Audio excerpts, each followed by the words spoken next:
Now, joining me to discuss this story and much more is Robert Gregory, CEO of the Australian Jewish Association. Robert, thank you for coming on tonight. Thanks for having me, Karen. Look, it's great to have you. There's so much to discuss. Let's go first to these scandals involving Sydney University. Now, you lodged a report about senior lecturer Stuart Jackson, who appears to have tweeted, "I rather think Palestinians don't necessarily wish death to all Jews, but under the current assaults, I would forgive the sentiment." Why did you report this? Well, I think, first of all, nobody would be surprised that the University of Sydney is back in the news headlines when they failed to deal appropriately with their complaints. This encourages further behaviour. So what I think a good idea for people to do is switch the word Jews or Jewish people for any other minority and just think, would that be accepted in Australia in 2024? It's talking about, the acceptability of calling for the deaths of all members of a minority group. It's not acceptable, and it's not acceptable from a senior lecturer who's teaching young students in politics.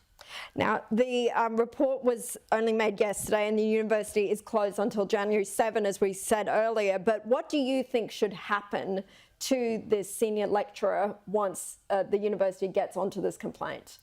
I think some sort of public condemnation, making it clear that the university doesn't find this type of language acceptable, and whatever disciplinary findings are appropriate that they would implement if it was a member of any other minority being described. Okay, and as I revealed earlier as well, the university has handed down its findings into the two students who Zoom bombed and infiltrated that AJA online event. They've said that there have been misconduct findings, the university has said that, and penalties imposed on these students.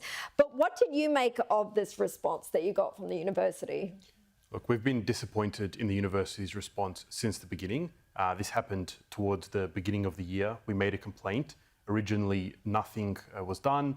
I had to contact Mark Scott. Then it started to get looked at.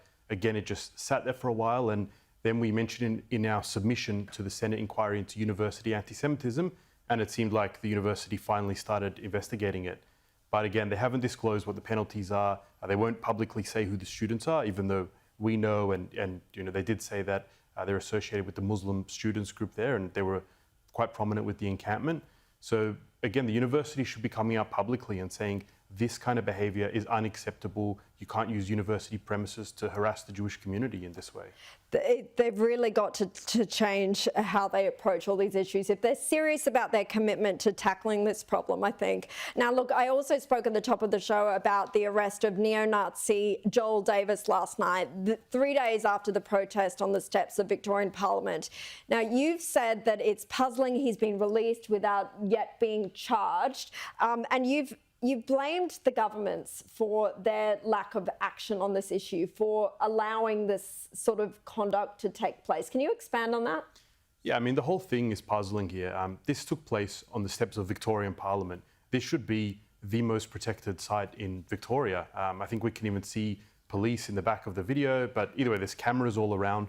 Why was, a dozen or so or 20 Nazis allowed to march masked right up to Victorian Parliament? Nobody stopped them, asked them what they're doing, and allowed to make their speech and carry on. So from the beginning, it should have been treated more seriously.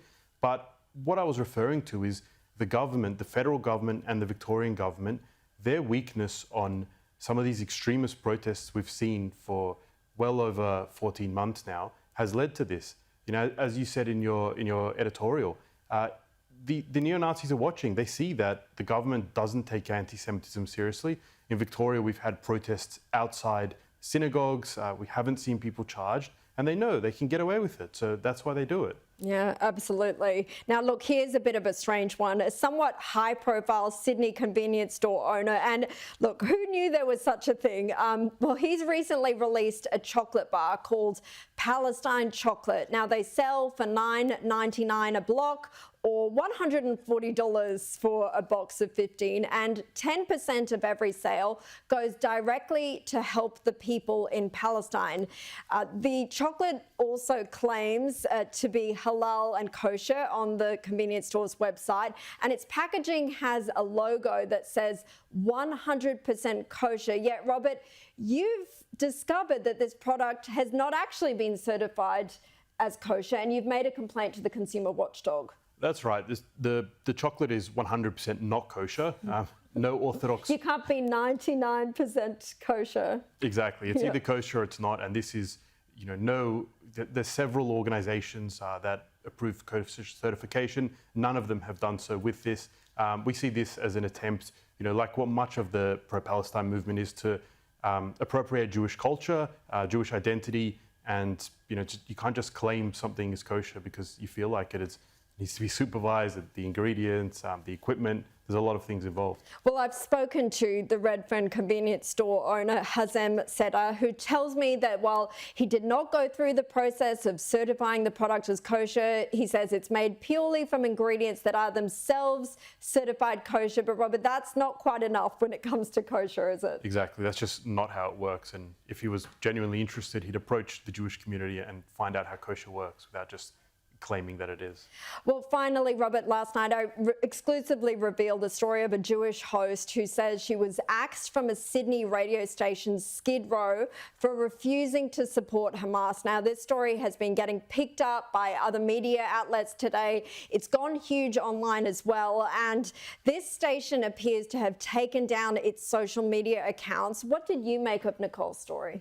Well, I think, first of all, thank you for exposing this story. It was a really important story to get out there, and it's very brave of Nicole to come forward. It was. But it's shocking. This is Marrickville. This is in Sydney's inner west, Anthony Albanese seat, the home of woke, and this is how people are treated. And I think some of the things you revealed, that taxpayers are paying the bill for this radio station, that needs to change.